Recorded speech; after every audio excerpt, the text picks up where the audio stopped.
and gentlemen, the story you are about to hear is true. The names have been changed to protect the innocent. Dragnet.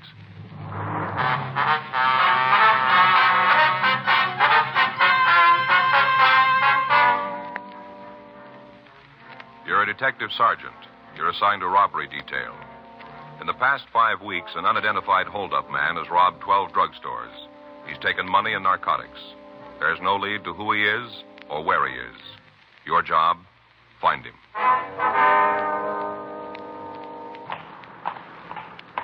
It was Tuesday, March 16th. It was warm in Los Angeles. We were working the day watch out of robbery detail. My partner's Frank Smith. The boss is Chief of Detectives Thad Brown. My name's Friday.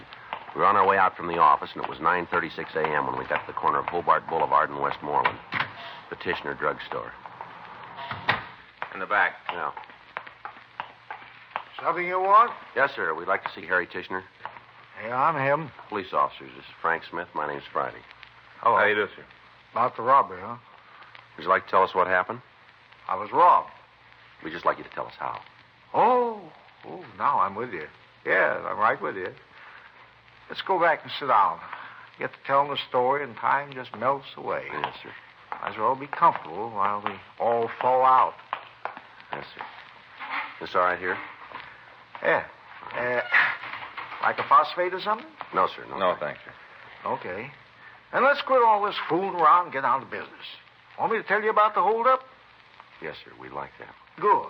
That's just what I'm going to do. Go ahead. Aren't you going to take anything down, right?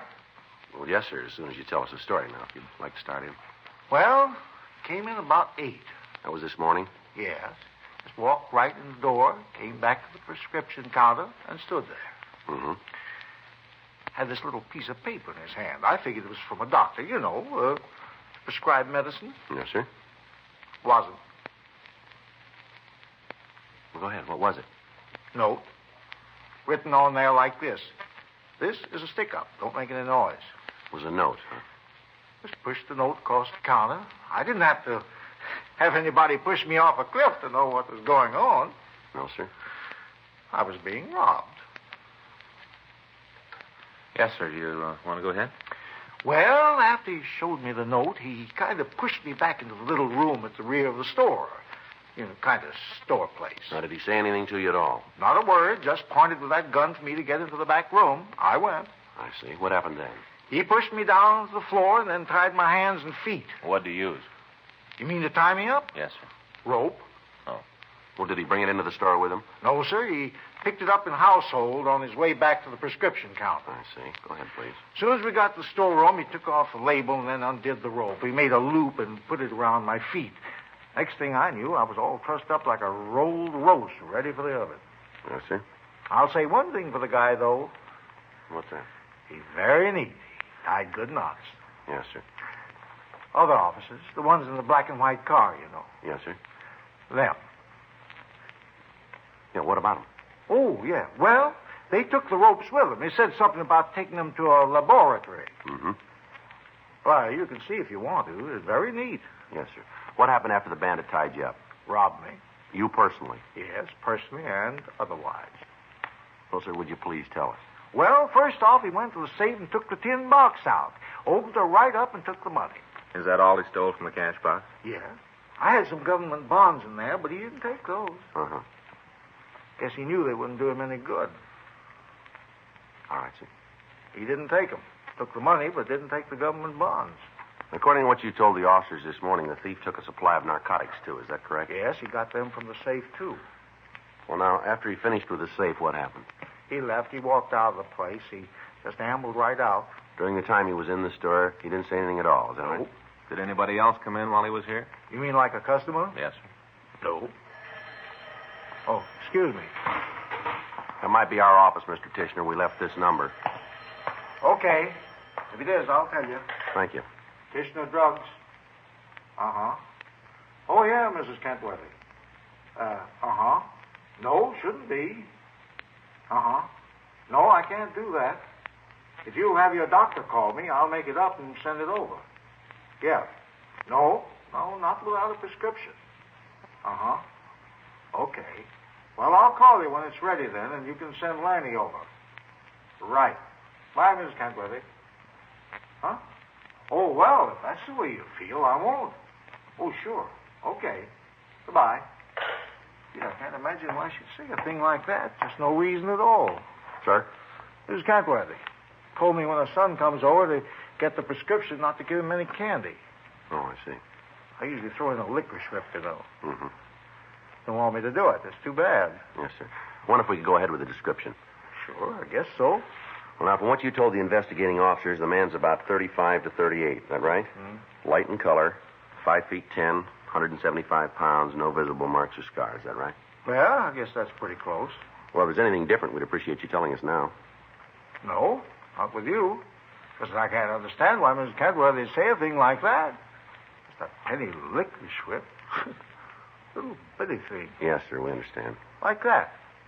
Couldn't hurt anybody. Yes, sir. Would you be able to identify the hold-up man if you saw him again? Oh, yeah, no trouble. I'd know him. Uh-huh. He'd never say a thing like that. Sir?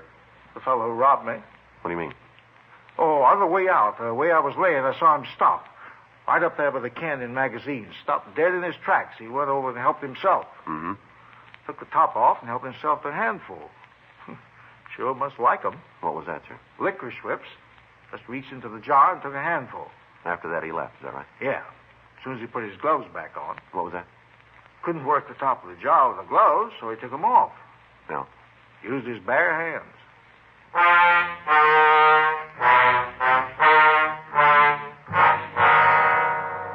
10:02 a.m. Frank put in a call to Harlan Stahl and Leighton Fingerprints. We asked him to come out and go over the glass candy jar. While we waited for him, Frank and I checked the list of stolen narcotics with the druggist, Harry Tishner. We also made arrangements for him to come downtown and look through the mug books. When the glass candy jar was checked, Harlan Stahl was able to come up with 2 partial prints. They were enough for comparison, but not for identification. 11:15 a.m. Frank and I left the store and spent the rest of the afternoon checking out the list of names we'd gotten from the stats office. Several of the possibles looked good, but after each one of them was investigated, we still didn't have a suspect in custody. Wednesday morning, March 17th, at 8:06 a.m., Frank and I met in the squad room. Morning, Joe. Hi. Tried to call you this morning. Thought maybe you'd want to stop and have some breakfast. No, I left the house early. Uh-huh. Did you check the book? Yeah. Anything? Skipper wants to talk to us. Oh, I figured that'd happen. Is he in now? Yeah. Well, come on, let's get it over with. Come in. Yeah, that's right. No, not yet. I'm going to try and line it up this afternoon. Yeah, I'll call you back. Mm-hmm. Yeah, they're here right now. Bye. You want to see us, Captain? Yeah, come in. Sit down.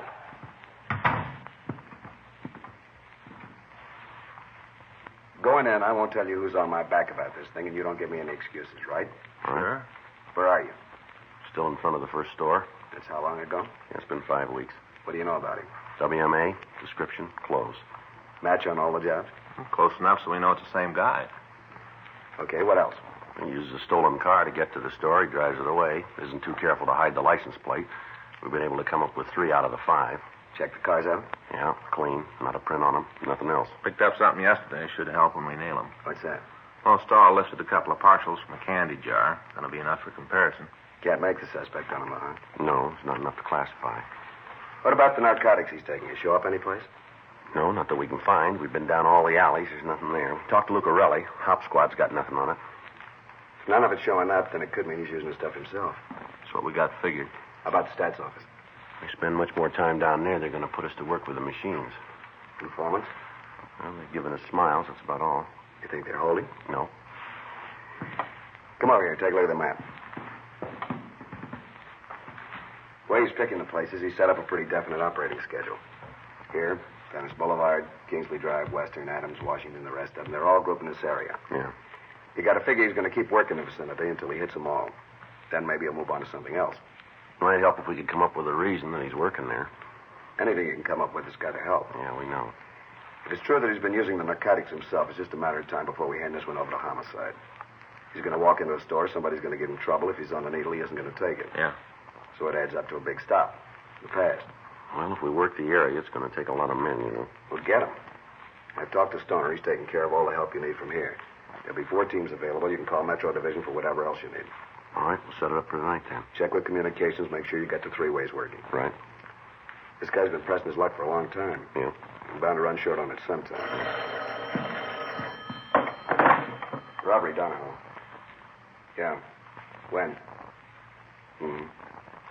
Okay, we'll take care of him. Looks like you just got partners. What do you mean? Your boy just made it 13. Drugstore out on Pico. Yeah? They don't expect the victim to live.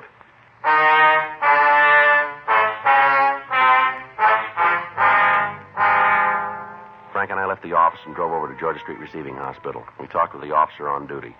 He told us that the victim's name was George Rayler. He owned a small neighborhood drugstore at the corner of Pico Boulevard and Vineyard Avenue. He went on to say that he didn't have all of the particulars of the beating, but that it had occurred during the commission of a robbery. We talked to Dr. Sebastian. He told us that the elderly man was suffering from a fractured skull, broken ribs, and possible internal injuries. He added that from Rayler's appearance, it looked as if he'd been beaten about the head and shoulders with a heavy instrument and then kicked in the chest. We left word to call as soon as he could be questioned, then we drove over to the store on Pico. Yes, there's something I can do for you? Police officers. Oh, how's Mr. Rayler? You seen him? No, we haven't yet. You heard anything? Is he going to be all right? Well, we don't know that yet. I sure hope so. Yeah, the guy who hit him sure did a job. Just beat him something awful. Yeah, we know. Not enough just hitting him, but then he knocked him down and stomped him. Awful. You hear when it happened? Yeah, I saw the whole thing. You want to tell us what happened? You mean for the investigation? That's right. Okay. You want to give us your name first? Calvin Webster. You work here in the store, do you, son? Yeah, that's right. Sort of a general left hand. What was it? Well, you see, Mrs. Rayler's his right hand. I'm the left. Yeah. She wasn't here today, down having her hair fixed. Probably just as good. All right, Webster. You want to tell us? Well, fella came in about 8:30, right after we opened. He came in and went back to the prescription counter. I was going back to tell him that Mr. Rayler would be right out, and then he was. Rayler? Yeah, he was back checking the stock on vitamin pills. We do a big business in them. I have to have a pretty careful watch on the supply. Wouldn't want to get caught short. All right, go ahead. Well, the fellow, the holdup man, you know, Yeah, go ahead. well, he took this little piece of paper out of his coat. I figured it was a prescription. Looked like it. Mm-hmm. Well, it wasn't. It turned out to be the note where he said he wanted the money. Did you see the note? Well, not so as I can read it. First, I knew there was something wrong when Mr. Rayler started to yell at the guy. Told him to get out of the store, ran around the counter and tried to grab him. Mm-hmm. Yelling all the time for me to call the police. Call the cops. Call the cops, like that, he yelled at me. What'd you do? I looked to see if I had a dime. What? Well, you see, in the past, Mr. Rayler's had trouble with people making phone calls on a private phone, so he had one of those little lock things put on it. You can answer incoming calls, but you can't phone out. I see. So I needed a dime to call the cops. Yeah, Well, I didn't have one. Only 75 cents for my lunch, a half and a quarter. I see. Well, all this time, Mr. Rayler's yelling. He's yelling, and the robber's hitting him, and I didn't know what to do. Uh-huh. I thought about running back and trying to help, but Mr. Rayler don't like for nobody to do something different than what he says. Yeah. He told me to phone. Yeah, sure. Well, then all of a sudden, bang, the fella hit Mr. Rayler with a gun. Took it right out of his pocket and hit him on the head. Next thing, Mr. Rayler's on the floor. This fella's stomping him. Mm-hmm. Well, I couldn't just stand by no more, so I went back to help. Too late. What was that? It was too late. Mr. Rayler was on the floor, and this guy was pointing the gun at me and was leaving the store. I didn't see how it'd help any to try and stop him. Was there anybody else in the store at the time? No, just Mr. Rayler and me. We just opened up. Still kind of getting ready for the day. Did you get a good look at this guy? Oh, yeah. I saw him good. All right, then you'll be able to give us a description. Yeah, I'll tell you how he looked. Did you see if he drove a car? I guess so. But don't you know for sure? Well, no, I didn't go out after him. I figured that it'd take somebody a lot bigger than me to stop him. Besides, I had to take care of Mr. Rayler. I see. Did you see the gun he was using? Yeah, I got a real good look at it when he was hitting the boss. That's fine. What kind of a gun was it? A pistol, you know, like you see in the movies. Now, look, son, was it a revolver or an automatic? I think it was a revolver. It had a barrel on it. Short. About that long? Uh-huh. We'd like you to come downtown and look at some pictures, if you would. At the city hall? That's right. I'll be glad to help out as soon as Mrs. Rayler comes back. I'll go with you. All right, fine. I can't leave the store alone, you know. Uh-huh. You want to give us the description of the man now? You bet. Sure hope you catch the fella. So do we. This is the same guy I've been reading about in the papers? That's right. He's mean. Real mean, doing a thing like that to Mr. Rayler. Yeah, we know. Been getting away with it for a long time, hasn't he? Just like a guy running up a big bill. That's right, and he'll pay it.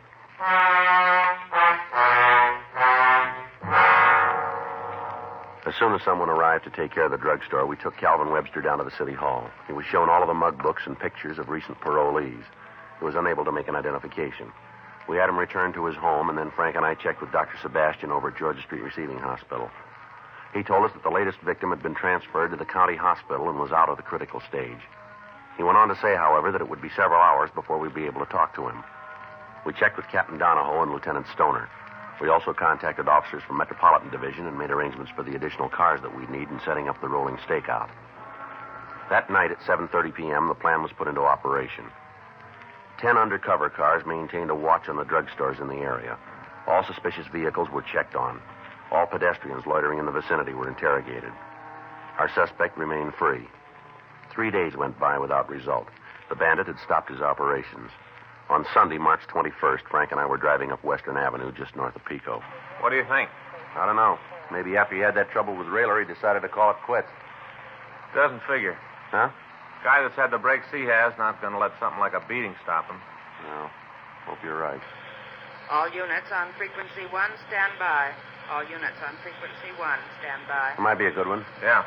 Stand by 1J14. All units in the vicinity of 1947 Wilton Place. 1947 Wilton Place. An officer needs help, code 3. All units in the vicinity of 1947 Wilton Place. An officer needs help, code 3. You got the lens? Yeah, here you are. Think it might be our boy? We'll know in a minute.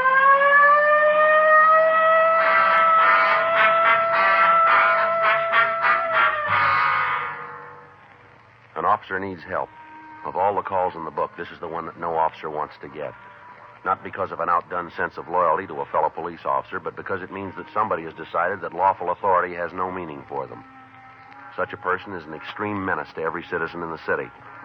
By showing that they have no respect for the competence of an armed professional officer, they have also shown that they will not consider for an instant the life of an unarmed citizen. By the time we arrived at the scene, there were 14 police units in attendance. From one of the officers, we got the story. Unit was working the street, saw this young guy run out of the liquor store, stopped to see what was going on. Yeah? Told the fellow to stop. Didn't make any difference. Kept going, huh? Yeah. Officer in the car told him to stop or he'd shoot, and the suspect turned around and fired at the policeman. How is he? Flesh wound. What about the suspect? Well, he didn't get the chance to fire more than twice. That him over there? Yeah. Anything from the owner of the liquor store? Well, just that the suspect tried to hold him up. He walked in, showed him a note. The owner went along with it. Handed over the money, and then the suspect left. That's it. Better take a look. Yeah.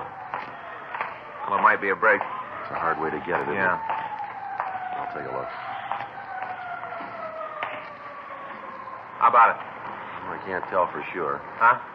Description doesn't match too good. Yeah. No, I don't think it's our suspect.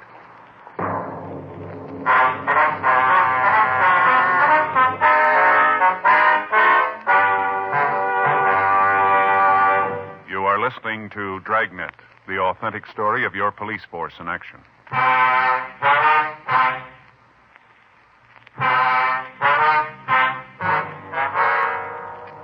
The wounded police officer was taken to George Street Receiving Hospital for treatment. The suspect was removed to the county morgue. Pictures were taken, and when they were shown to the victims of the drugstore bandit, they all said he was not the man we were after. The rolling stakeout continued without result. During the next week, we answered several 211 calls in drugstores, but the M.O. the thief used eliminated him as our suspect. Thursday, March 25th, Frank and I checked into the squad room. How's it going, Joe? We're kind of tired. Yeah. We'll get this one wrapped up, and I'm going to try to take a few days off. I got it. Robbery Friday. Yes, that's right. No, we're handling. But when was that? All right, would you like to give me that address? All right, yes, I have it. We'll check it out. Might be something, yes. Thanks for letting us know. Right. What was that? No, if it turns out, we'll let you know. Right. Thanks again. Bye. What do you got? Call from a radio unit out in Hollywood. Yeah. They answered to 4:15 this morning. The woman and her husband were having a brawl. Uh-huh. The man had left when the officers got there. The woman refused to make a complaint. She placed the original call? No, it came from one of the neighbors. Uh-huh. When the officers were leaving, the woman said she'd handle the beef herself, said she'd take care of her husband, called him a lousy hold-up man. Yeah. She made the statement she could put him in San Quentin inside of 5 minutes. Well, if he's the guy we're looking for, I don't think we can do it that fast. No, we can sure try.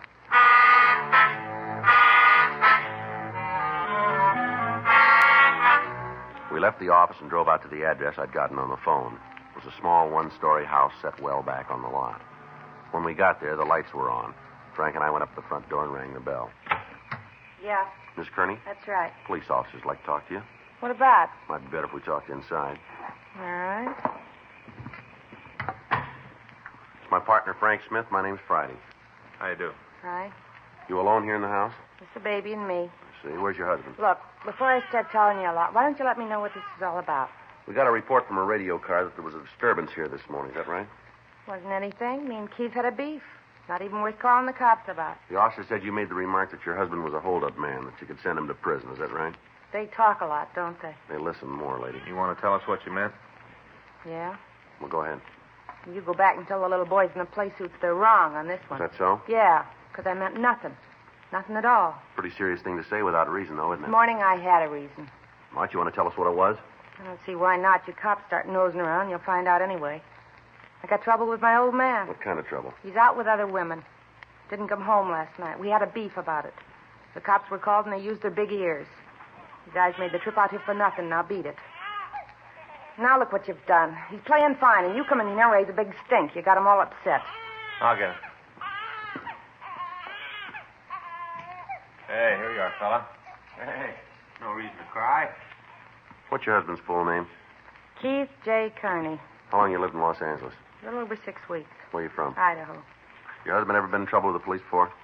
Keith's got a hard time not being in trouble with anybody. Has he ever been arrested? I don't know. How long you been married? 7 years. And you don't know if he's ever been arrested? No, I don't. You got a picture of your husband? You mean that you can have? We'd like to take a look at it, yeah. Oh, out of luck. I haven't got one. Does he work? Not if he can help it. Doesn't hold a job of any kind, huh? No, Keith's a professional avoider. He doesn't like anything steady. Beginning to look like he means me, too. What's he do with his time? Nothing. Just lives it. Is he here in the evening? If he was, there wouldn't have been the beef this morning, and you wouldn't be asking a lot of questions. I don't know what you're trying to get me to say, but I can't go along with you. You got a problem with Keith, then talk to him. Leave me out of it. I'll get it. You know where your husband is now? No. You don't have any idea, Not huh? the least. There you are, little fella. Here's your keys. Your husband drive a car? Yeah. What kind is it? 41 Plymouth. When do you expect your husband back? When he walks in the door. All right, Miss Kearney, I think that'll do it. Sorry if we've caused you any trouble. You have and you're not. All right, let's go, Frank. Good night. Good night. Night. Better check on the husband, huh? Yeah. Wait a minute. Get a good look at those keys that the baby was playing with. No, why? Plastic tag on them had a license number. Yeah. One of the stolen cars used in a drugstore holdup.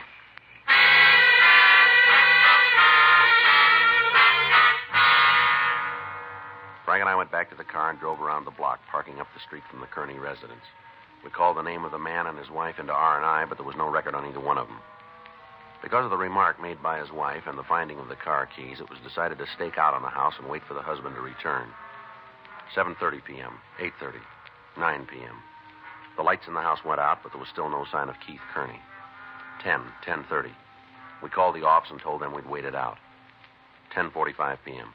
Joe, Yeah, you see what kind it is? looks like a Plymouth. No. Checks out, huh? Yeah, let's take him. All right, Kearney, hold it up. Watch it, Joe. Give it up, Kearney. Keep away from me, cop. He's trying to make his house. Yeah. Kearney, you're not going to make the front porch. Don't give your family any more trouble than they got. Now throw down that gun. All right, let's give it back to him. He's down, Joe. Come on. Kearney. Kearney. Careful. Come on, Kearney, throw that gun away. You hear me? Looks like he's hurt bad. Yeah, all right, hold it. Yeah. How about it? He'll live. Call an ambulance. Right. You killed him? Did you kill him? No, ma'am. He's dead. You killed him. He'll be all right. Don't lie to me. Poor Keith, you didn't give him a chance. Not fair. He didn't even have a You chance. saw it all, lady. Yeah, and it wasn't even a fair fight. Never is when you pull a gun.